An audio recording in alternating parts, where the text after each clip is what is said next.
মনে রাখবেন পৃথিবীর মধ্যে অনেক ধরনের উন্নত কাজ রয়েছে। এর মধ্যে সবচেয়ে উন্নত কাজ হচ্ছে মহান রবের সামনে নিজের মাথাকে মহান রবের ক্ষুদ্রতি পাওয়ার মধ্যে মাথা ঠেকায় দেওয়াকে সবচেয়ে বড় এবং মহান কাজ, মহৎ কাজ।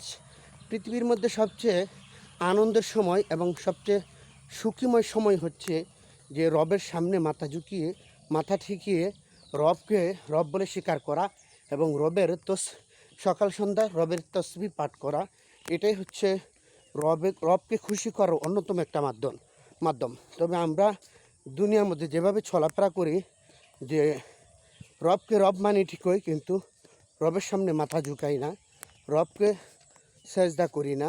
আমরা রবকে সেজদা করার পরেও অন্য কোনো রবকে যারা মানি তাদের জন্য খুব ভয়ানক শাস্তি রয়েছে।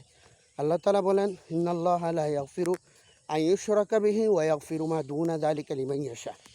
আল্লাহ তাআলা সব কিছু ক্ষমা করে দিবেন, তবে যারা শিরিক করে তাদের গুনাহকে কখনোই ক্ষমা করবেন না। আল্লাহ পাক রব্বুল আলামিন আমাদেরকে বুঝার এবং আমল করার তৌফিক দান করুন। আমি